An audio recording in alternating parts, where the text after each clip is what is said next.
Em 2111, vamos descobrir os últimos progressos na ciência e tecnologia. Vamos lá. Veremos como será a vida no próximo século. Realmente incrível. Será que a ciência poderá criar uma raça nova de super-humanos? Sairemos de férias no espaço? Nossa! Os robôs irão nos ajudar com as tarefas cotidianas? Ou será que algum dia terão controle da Terra? Meu nome é Idze Dukevich e convido você para ver comigo a 2111.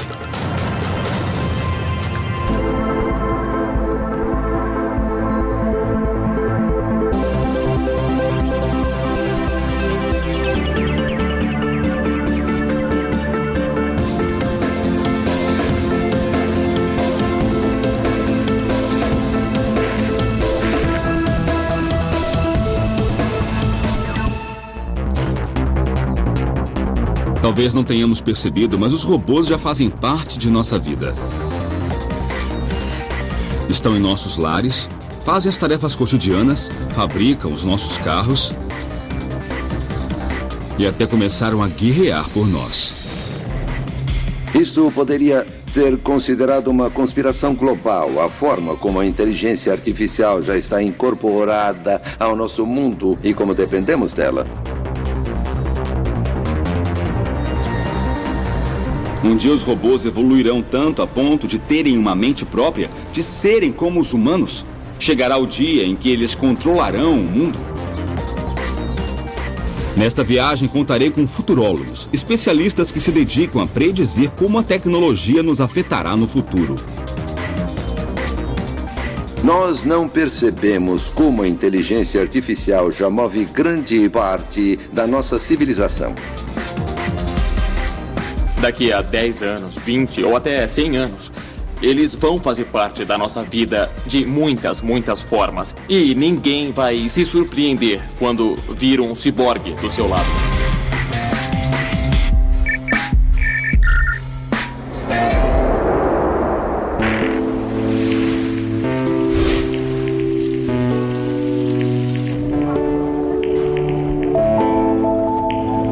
Meu primeiro destino é a cidade do México, para ver uma competição na qual os humanos ainda são os melhores, o futebol.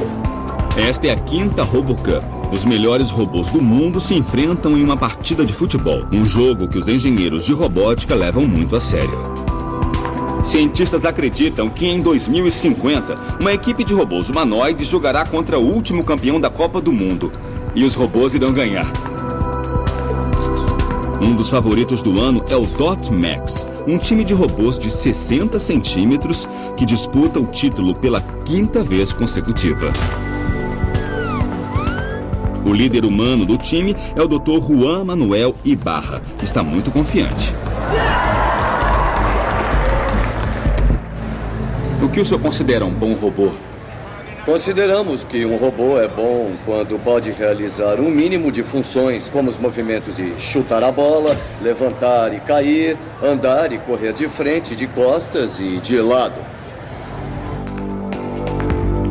Para executar tais movimentos, básicos no futebol, os robôs jogadores contam com uma tecnologia impressionante. Câmeras USB para a visão, um computador, acelerômetro e giroscópio para o equilíbrio e diferentes servomotores para movimentos dos membros. São robôs autônomos, não tem ninguém controlando. O computador que carregam é que toma as decisões. Ele deve sentir, por exemplo, o que está caindo, o equilíbrio, o equivalente ao nosso ouvido interno. E também precisa sentir as forças do solo. E o mais importante, ele precisa ver o gol, onde está a bola, seus companheiros e adversários. Um trabalho que nem o pior dos jogadores acharia difícil, mas que para um robô é um grande desafio. Para ajudar, a bola é sempre cor de laranja, o gramado é verde e as linhas brancas. Ainda assim, os robôs estão longe de vencer os humanos. Ibarra acredita que isso acontece porque ainda não sabemos como reproduzir as incríveis capacidades de nosso cérebro. Os neurônios trabalham a milissegundos e os computadores a nanosegundos. Entretanto, o cérebro humano é mais eficiente. Se eu pego um lápis e jogo para um colega, ele o pega. Mas um robô não pode fazer isso. E não se trata só de capacidade mental.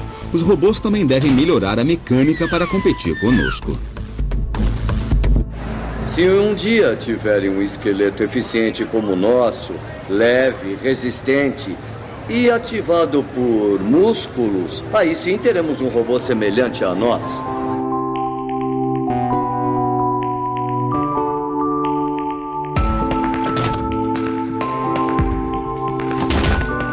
Embora os robôs sejam muito bons para cálculos, algoritmos, ajudar em fábricas, a verdade é que são péssimos em coisas que parecem simples para nós, como caminhar.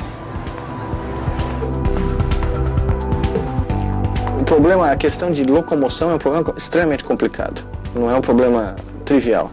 Então existem robôs que conseguem andar, mas nenhum deles consegue reproduzir a fluidez e o tipo de controle que nós conseguimos atingir, né?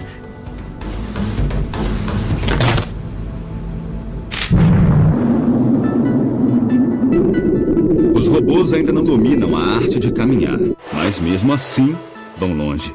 Com apenas 6 rodas, o robô Curiosity explora a superfície de Marte. Mas para dominar a superfície mais complexa e irregular da Terra, as rodas são inúteis. Os robôs precisam se locomover tão bem como as pessoas.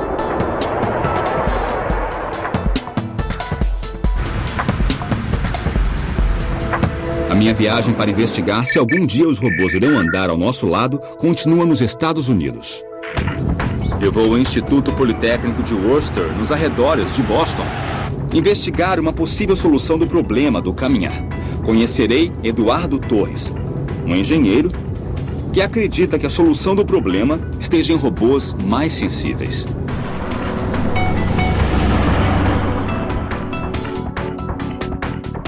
O entusiasmo de Torres por robôs o fez deixar sua terra natal em Cuenca, no Equador, para seguir sua paixão em Boston. Por que é tão difícil para os robôs fazer uma coisa tão simples para nós como andar? Ao contrário dos robôs de hoje, nós possuímos muitos sensores no pé. Então temos grande sensibilidade e podemos detectar tudo que existe no terreno. Para o Dr. Torres, o segredo de como caminhar não está em um cérebro mais poderoso, nem em uma visão mais precisa, e sim na sensibilidade. Para provar sua teoria, ele propõe um teste simples. Agora quero que perceba que está usando a informação que vem dos sensores do seu pé. Então você sabe onde está a beira do degrau, quando pode dar o passo seguinte, e ainda tem consciência de onde está o peso do seu corpo. É essa mesma informação que usamos quando estamos andando normalmente, só que é inconsciente para nós. Nossos pés possuem mais de 7.000 terminais nervosos. A informação visual é incompleta e pode enganar-nos fazendo acreditar que uma fina camada de gelo é um caminho firme. Sentir cada passo é mais importante que ver. Considero a pele muito importante, baseado na teoria de inteligência artificial chamada inteligência corporificada, que defende que nós somos inteligentes porque nós temos um corpo, e é ele que nos permite sentir e interagir com o resto do mundo. Baseado nessa teoria, o Dr. Torres focou em tornar o corpo de seu robô mais inteligente. Eduardo, mas quem é esse robô? Esse é o caminhante. E por que vejo só a metade dele? Porque estamos interessados na parte que caminha. Então decidimos não dar tanta ênfase à parte de cima. Nós consideramos que sempre haverá um peso acima. E isso já é suficiente. Me conta um pouco o que faz o caminhante ser tão especial. Ele tem o dedo polegar, que é importante para caminhar, como pode ver. Mas talvez a maior diferença com os outros robôs atuais seja esses sensores aqui, os sensores de tato, a pele. Com a sensibilidade desenvolvida, ele pode detectar em qual lugar da superfície está sendo aplicada a maior parte do peso. Assim, se o robô inclina para um lado para dar o passo seguinte, os sensores indicam onde está a pressão e qual o próximo movimento. Peraí, então isso é o que basicamente torna o caminhante um robô diferente de qualquer outro que existe no mundo? Exato. É a borracha de silicone com a qual criamos a estrutura para ter o efeito das impressões digitais. Assim, podemos medir as forças normais e laterais. As normais daqui e as laterais que vêm assim. O caminhante possui 182 sensores, uma pele mais parecida com a humana e um computador capaz de processar a informação, respondendo com ordens rápidas e precisas para evitar qualquer queda. É um passo importante para a robótica. Pouco a pouco vencemos o desafio de fazer robôs andarem como todos nós. Mas caminhar não é a única habilidade para serem realmente úteis no futuro. Eles devem aprender a usar as mãos para trabalhar com a gente. Já existe um robô que faz um dos trabalhos manuais mais delicados que existe, o do cirurgião.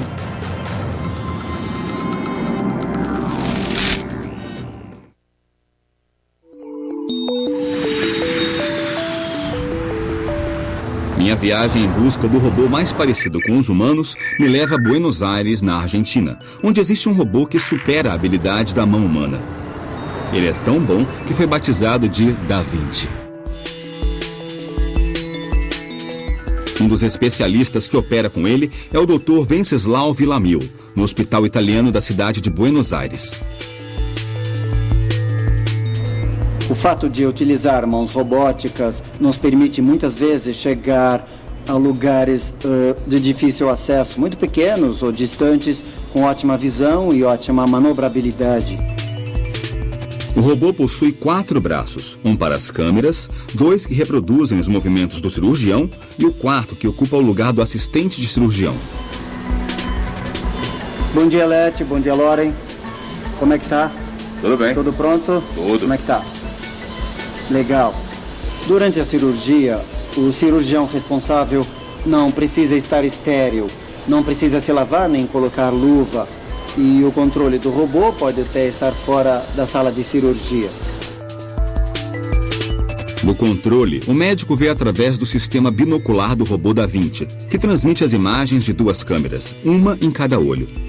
Isto permite que o cirurgião veja a operação como se estivesse dentro do corpo, como se visse um filme 3D no cinema. Mas a principal característica do robô Da Vinci não é a imagem, e sim suas mãos robóticas. Todos os movimentos que o ser humano é capaz de realizar com os pulsos são reproduzidos nas extremidades do instrumento robótico. O cirurgião tem a opção de escolher que Da Vinci copie seus movimentos, mas em escala menor, com uma precisão impossível para o ser humano. Além disso, as mãos do robô nunca tremem, o que traz grandes benefícios ao paciente. O robô faz incisões pequenas, lesiona menos tecido em volta dos órgãos que nós vamos tratar e também diminui o risco de hemorragias e de transfusões sanguíneas. O robô Da Vinci não é independente e ainda requer a mão do cirurgião para operar, coisa que no futuro certamente irá mudar.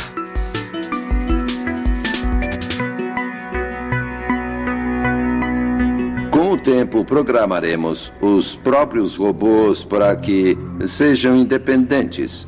Vai acontecer e será dentro dos próximos 10 ou 15 anos. Será muito rápido. Os humanos que tiverem que se submeter ao bisturi vão escolher procedimentos mais avançados executados por robôs cirurgiões em vez de humanos. Estou numa missão para descobrir invenções que ajudem nossa vida diária no futuro. Mas ainda não achei a tal máquina que resolva tudo o que eu não quero fazer. A próxima parada de minha viagem é Ithaca, nos Estados Unidos, onde um robô está aprendendo a ser um bom dono de casa. Aqui na Universidade Cornell, Yu Yang e sua equipe trabalham em Kodiak, um robô doméstico que, diante de logaritmos de aprendizagem, vai descobrindo como se virar em nossa casa. Kodiak é o primeiro robô assistente pessoal. Nós queremos um robô capaz de realizar todas as tarefas domésticas em muitos lugares diferentes. Não especificamente num escritório ou num cômodo, por isso ele deve aprender a tomar decisões sozinho. Imagine que você voltou para casa com uma sacola de compras e ele tenta te ajudar a guardar a comida na geladeira. Primeiro ele vai observar a geladeira e identificar os espaços vazios dentro dela. E então vai poder colocar as coisas. Então ele vai me pedir o objeto que, nesse caso, é uma garrafa de cerveja. E vai olhar de novo para a geladeira em busca de um espaço e uma disposição para a garrafa. Nossa vida é repleta de regras implícitas. Desde pequenos aprendemos para que serve cada coisa e o que se pode ou não fazer. E conseguir com que Kodiak entenda essas regras é um trabalho duro para Yu Yang. Ele consegue assimilar a forma e a aparência do objeto. Por exemplo, ele consegue distinguir uma taça de martini de uma garrafa. E uma caixa de leite baseado no volume e também na aparência, ou seja, na cor e textura. Nosso objetivo é fazer com que o robô tenha maior percepção do objeto. Por exemplo, como pode ser usado, porque o martini é tomado nessa taça e o que podemos beber aqui. São conceitos um pouco mais complexos de entender do que a forma ou a aparência. E esse é o nosso objetivo. Yu Yang acredita que em poucos anos robôs como Kodiak estarão em quase todas as casas, nos esperando ao fim do dia com um jantar delicioso, para que possamos aproveitar a comodidade de nossos lares. Hoje é possível ter pequenos robôs domésticos que limpam o chão enquanto você sai para trabalhar, para que quando você voltar tenha uma bela casa limpa. É claro que passar dessa etapa para ser um robô pessoal, capaz de cozinhar ou de realizar tarefas mais complexas, vai levar mais tempo, mas sem dúvida acho que irá acontecer no futuro.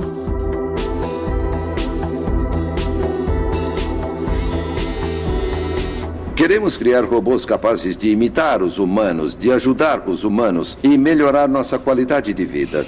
Estamos aprendendo como encontrar o caminho da nova geração de robôs imitadores de humanos.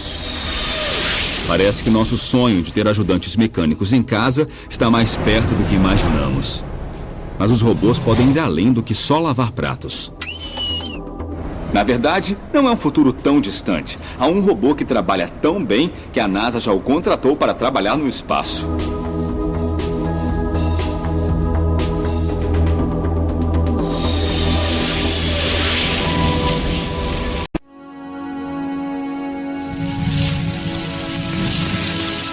Minha investigação para saber até onde os robôs chegarão daqui a 100 anos agora decola para o espaço. A NASA desenvolveu o que chamam de robô mais ágil do mundo, o Robonauta. Esse robô humanoide desenvolvido para ajudar astronautas em tarefas de reparos e manutenção de naves não tem só a aparência de humano, mas foi projetado como tal. Com mãos e braços, esse robô é capaz de usar as mesmas ferramentas que a tripulação.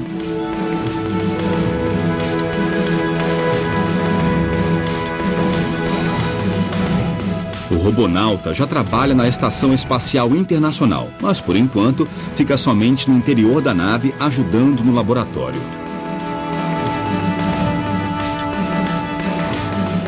Mas a próxima versão, com recursos necessários para suportar as temperaturas extremas do espaço, poderá até mesmo reparar o exterior de naves espaciais. Em vez dos humanos viajarem ao espaço, estamos falando de um futuro espacial que não será humano. Os robôs inteligentes é que viajarão. Acho mais provável que eles partam para essas missões. De certo modo, será mais fácil enviar um robô ao espaço para uma missão de 25 anos do que um humano, porque os robôs podem ir mais longe e resistir em ambientes mais hostis. Já vimos robôs humanoides capazes de caminhar, trabalhar no espaço ou conduzir uma cirurgia cardiovascular. Mas nem todo cientista se inspira em humanos para construí-los. Alguns se inspiram no reino animal. Grandes cientistas e inventores importantes observaram animais em busca de inspiração. No século XV, Leonardo da Vinci começou a estudar o voo das aves para criar projetos de máquinas voadoras. 4 séculos depois, aplicamos os mesmos princípios para construir nosso primeiro avião.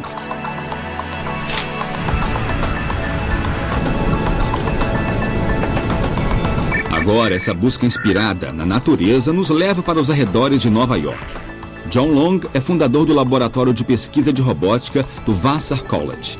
Ele é especialista em biomimética, o estudo de projetos tecnológicos baseados na natureza. Um dos maiores desafios da biomimética é entender o mundo dos animais e das plantas, que é muito complexo. O mais simples dos animais é mais complexo que qualquer coisa construída por um humano. Quando se trata de desenvolver robôs, muitos engenheiros buscam inspiração no ser humano, porque seus robôs são projetados para substituí-lo em tarefas cotidianas de animal terrestre. Mas nos oceanos é preciso buscar outro modelo.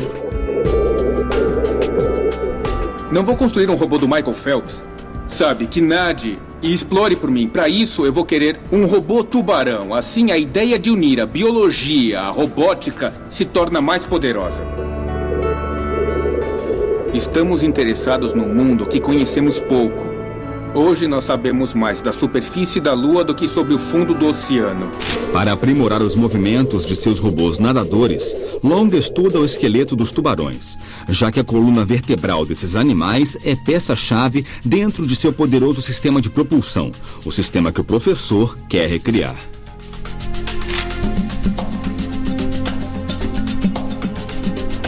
É aqui que a biomimética entra. Estudamos os tubarões na piscina, estudamos no oceano e agora precisamos saber mais sobre a biomecânica de seu esqueleto para criar as colunas vertebrais artificiais que chamamos de colunas vertebrais biomiméticas. O molde da coluna vertebral irá dizer algo muito importante sobre como esses animais nadam e nossos robôs terão novas habilidades.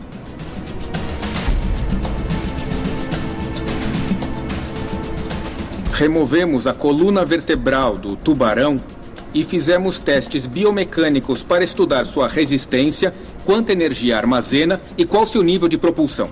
Agora precisamos descobrir como fazer uma coluna vertebral artificial para usar em nossos robôs.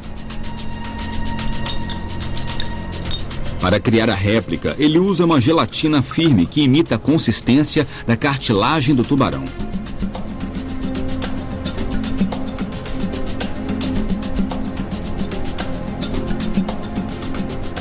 E agora o robô irá testar a cauda para sabermos se ela é eficiente como sistema de propulsão.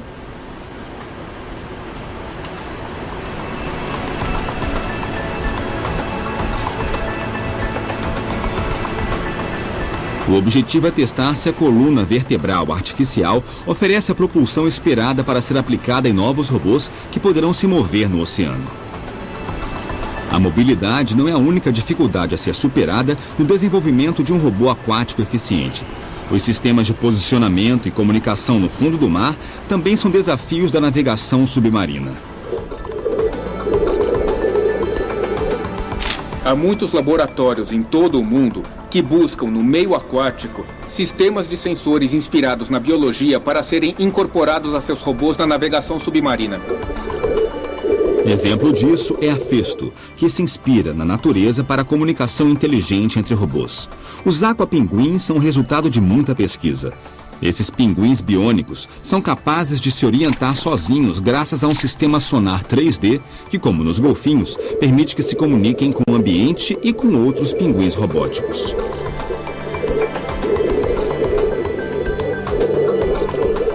Os tubarões têm uma habilidade incrível de detectar campos elétricos. E todos os animais, na verdade, são elétricos. Geramos pequenos sinais elétricos com os nossos músculos. Os tubarões rastreiam outros peixes, mesmo sem vê-los. E queremos entender essa habilidade eletromagnética para que os robôs aquáticos naveguem com mais eficiência.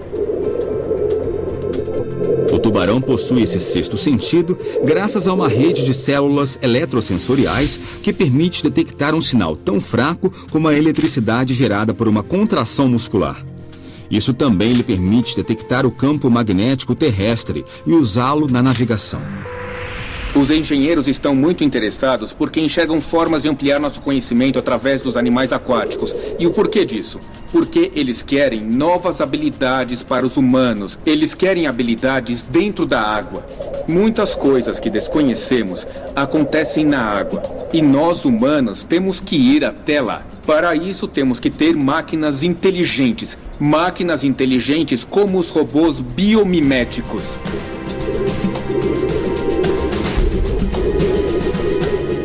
Podemos tirar inspiração da natureza. Mas tem uma coisa que nos diferencia dos animais: nossa inteligência. Coisa que ninguém tinha conseguido reproduzir até agora.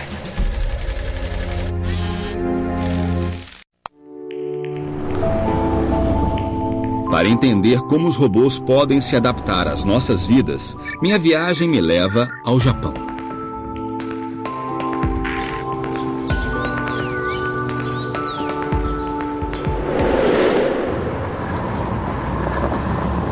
Quando pensamos em robôs, imaginamos máquinas que repetem uma tarefa automaticamente uma e outra vez sem descanso, mas que nunca raciocinam sozinhas. Isso está para mudar.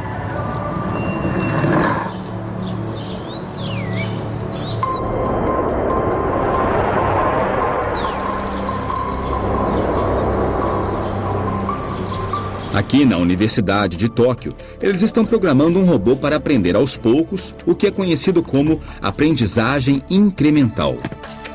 O nosso robô tem uma rede neural de padrão especial que nós chamamos de SOIN, sigla em inglês para Rede Neural Incremental Auto-Organizada, e foi projetada especialmente para a aprendizagem incremental online. E o tempo todo ele aprende coisas novas? Sim. O nosso robô pode aprender tanto da internet como do mundo real, assim como nós. Então, esses robôs que realizam tarefas domésticas precisam dessa inteligência. O robô precisa se adaptar ao mundo real por si mesmo. O Dr. Hasegawa espera que os robôs estejam melhor preparados para enfrentar problemas cotidianos, como, por exemplo, preparar uma xícara de chá pela primeira vez. Essa é uma xícara de chá, é um tipo de xícara. E aqui aplicamos um termo técnico: aprendizagem transferencial. O conhecimento de como fazer café é transferido com essa xícara nova. E esse conhecimento é transferido ao objeto novo. O robô tem que fazer uma xícara de chá verde, mas a única informação em seu sistema é de como preparar café. Ele reconhece o conceito da xícara e o aplica à tarefa. Só falta saber o que é chá e como prepará-lo. Então ele se conecta à internet. Esse robô possui um sistema para selecionar a informação que servirá para completar sua tarefa. Essa é a entrada. Imagine que esses pontos são a informação da internet.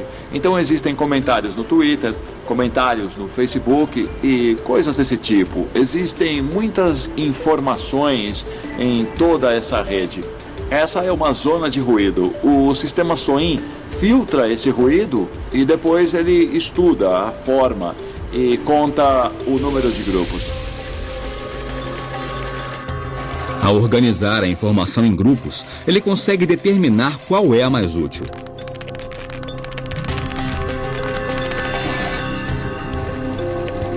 A capacidade do sistema SOIN pode melhorar a inteligência de muitas tecnologias. Então, qual é o futuro desse tipo de robô?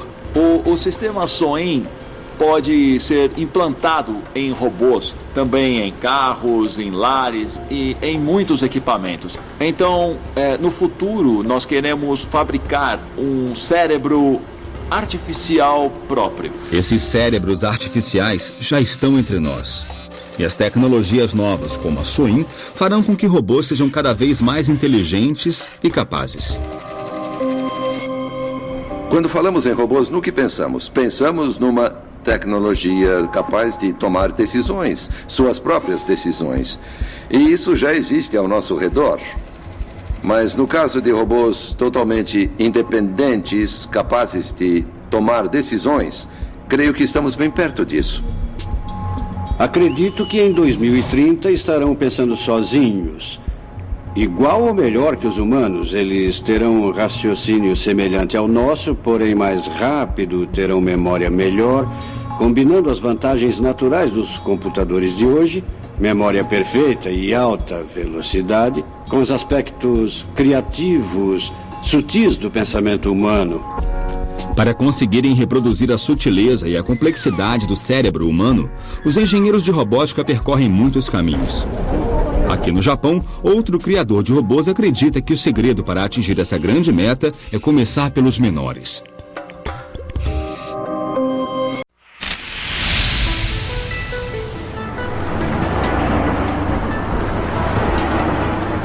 Minha jornada em busca das habilidades e do futuro dos robôs continua na cidade de Osaka, no Japão. Aqui, um dos líderes mundiais em robótica, o Dr. Minoru Asada, trabalha em um projeto revolucionário que mudará não somente os robôs, mas também nossa relação com eles. Talvez nossas expectativas com os robôs sejam altas demais. Queremos que trabalhem assim que abrirmos a caixa e que sejam mais inteligentes do que nós, humanos.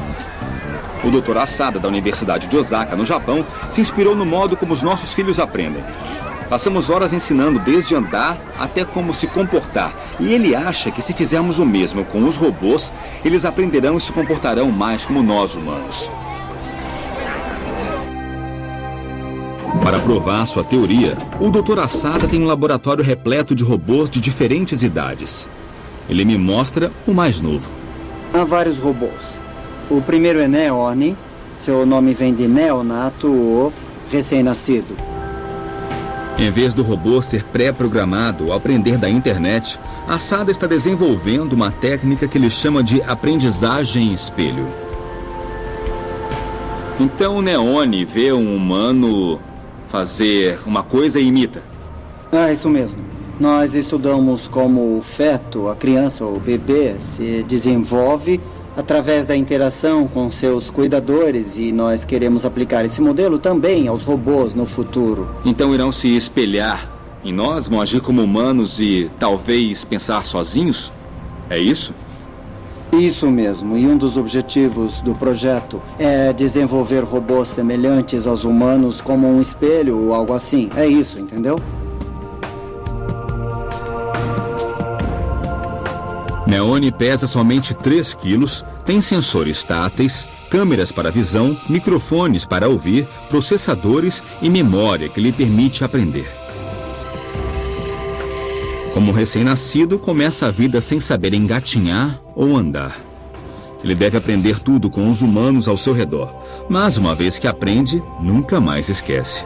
O laboratório do professor Asada reúne diferentes versões do robô Neone, e todos estão aprendendo com seus tutores humanos.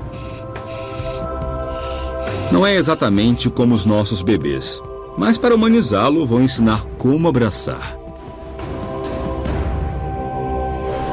Primeiro eu vou erguer os braços dele, assim. Depois eu abro as mãos dele e abaixo os braços. Pronto. Nós podemos pedir para o Neone repetir o movimento que ele ensinou para ver se ele entendeu corretamente. Pode fazer isso para a gente? Legal! Que ótimo! E agora, o Neone vai lembrar do movimento que ensinou para sempre. Nossa, é incrível. Eu acho que isso é bem natural e muito intuitivo. É simplesmente como se fosse um bebê humano. O Dr. Asada também utiliza o método para que os robôs aprendam a falar.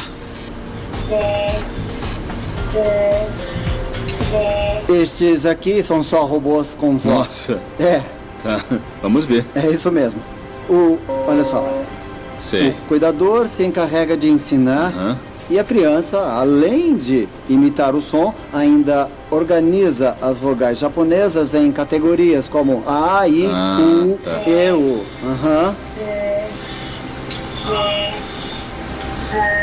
Este tipo de modelo também pode ser usado para explicar como as crianças aprendem as vogais japonesas de seus cuidadores. No fim, o robô aprenderá todo o necessário para lidar com o mundo que o cerca. Claro, se tiver um cuidador com paciência para ensinar. E qual o objetivo de robôs como esses? Este processo pode ajudar as pessoas a entender quem são os robôs. E isso é importante para a transcrição dos robôs como parte da sociedade. Os humanos, a sociedade, devem se preparar para isso. Caso contrário, vai ser difícil os robôs serem aceitos pela sociedade. Então, programar robôs dessa forma irá nos ensinar um pouco mais sobre nós mesmos. Sim, eu acho que sim. Para o Dr. Asada, o futuro não envolve somente a evolução dos robôs, mas também a do ser humano. No Japão, nós acreditamos no animismo que tudo tem alma. Por exemplo, a caixa ou a mesa, absolutamente tudo. Por isso, para os japoneses é bem mais fácil aceitar os robôs como parte da sociedade. Professor, daqui a 100 anos, como imagina que os robôs serão? Nós teremos robôs. Eles serão bem humanos, mas não serão tratados como humanos, e sim como companheiros ou então parte da família. Esse é o meu desejo. A pergunta interessante é como vai ser quando houver robôs artificiais com emoções, com sensibilidade. Sensibilidade artificial, quando começarem a se preocupar com eles como espécie e não só com os humanos. Será que isso vai gerar outra competição entre formas de vida no nosso planeta, particularmente porque terão informação biológica? Sim, é o que nos espera. Esses robôs cada vez mais ágeis e mais inteligentes, sem dúvida serão parte de nosso futuro. Mas uma pergunta ainda permanece no ar. Será que um dia ainda irão evoluir a ponto de tomarem o controle?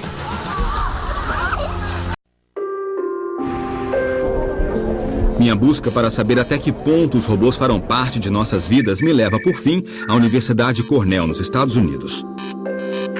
Uma revolução silenciosa está acontecendo no laboratório do Dr. Lipson. Seus robôs não precisam que digamos ou ensinemos o que eles têm que fazer. Eles descobrem por si mesmos.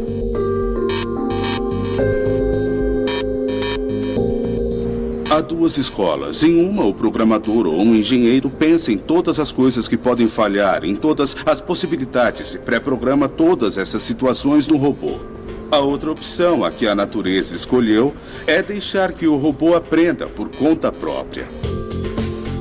Mas os robôs não possuem nenhum código de informática que indique como se mover. Eles devem se programar sozinhos. Este aqui é um dos primeiros robôs autoprogramáveis. Este robô aprendeu a andar sozinho, mas o interessante é que ele não conhece sua aparência. O robô recebe a ordem de aprender a andar e só algumas informações para isso. Ele não sabe que tem 4 pernas, apenas que possui 8 motores e 2 sensores de localização espacial. Ele começa com movimentos ao acaso, gradualmente move seus motores de forma aleatória, começa a sentir que inclina para os lados e para frente e para trás. Através desses movimentos, ele reúne informações e formula hipóteses sobre si mesmo. Talvez seja uma serpente, uma aranha, uma árvore, e começa a descartar certas hipóteses que não condizem com a realidade. E então, depois de uns 4 dias fazendo isso, com esses movimentos aparentemente aleatórios, ele começa a formular uma autoimagem. E a partir dessa imagem, ele aprende a andar. Lipson e sua equipe exercitam o processo de aprendizagem construindo robôs que têm como campo de prova o chão do laboratório. Esse robô se chama Quadratod.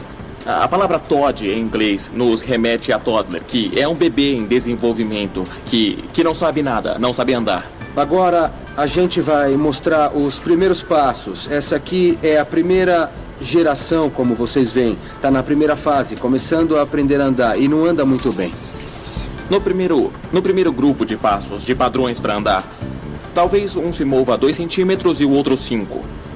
O que anda a 5 vai provavelmente para 7, 8 e aí depois 10 e por aí vai. Então, essa aqui é a geração 40 de algoritmo simulado. A gente vê que se move de uma forma semelhante ao andar de uma aranha ou um animal de 4 pernas. Nós notamos que as pernas estão coordenadas, né? Ele aprendeu que é útil mexer algumas pernas por vez, mas mesmo assim, olha, ele só consegue mexer uns 10 centímetros do lugar que ele está. Esse é um robô da geração 65 e, como vocês podem ver, ele se move muito mais que o anterior. Repara só, as pernas têm movimentos bem mais coordenados. Da última vez, ele andou uns 10 centímetros e agora alcançou uns 20 ou talvez 30. E aqui nós temos o robô seguinte, da geração 140. Vocês podem ver que ele aprendeu que é melhor afastar mais o corpo do chão, o que pode ajudar no movimento. As 2 pernas também são bem mais coordenadas e ele consegue se deslocar melhor. Nós perdemos um pouco o controle ao deixar que a máquina aprenda sozinha. Por um lado, aprendem mais e vão mais longe do que se programarmos de um modo específico. Por outro lado, não sabemos exatamente o que vão aprender, então estamos no aguardo e veremos o que vai acontecer. Rod Lipson e sua equipe trabalham na possibilidade dos robôs se programarem e ainda projetarem a si mesmos. Um projeto que começou no mundo virtual. Temos milhões de robôs competindo numa espécie de simulador de jogo. Aqui o computador pode construir muitos robôs com pequenas variações, testá-los, analisar seu desempenho no mundo virtual, realizando tarefas, cooperando e competindo entre si. E depois pode reproduzir os que funcionam melhor, duplicá-los com pequenas variações e repetir o processo. Mas a equipe descobriu que os resultados com simuladores não condiziam com os resultados obtidos em robôs reais. Então, o próximo passo é deixar os robôs se construírem sozinhos usando uma impressora 3D. Em nosso laboratório, trabalhamos com a ideia de máquinas que constroem máquinas, que elas se construam sozinhas, se autoconsertem e se adaptem a novas situações e melhorem com o tempo. Lipson está começando um processo que talvez reflita nos robôs do futuro.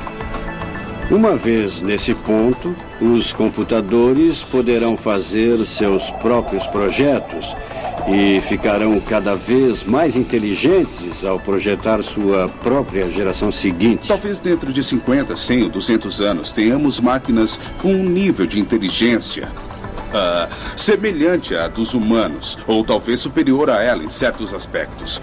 Pode ser que a nova geração de robôs do ano de 2030 consiga se programar para sentir emoções, ser mais inteligente do que os humanos, ou ter capacidades que agora nem dá para imaginar.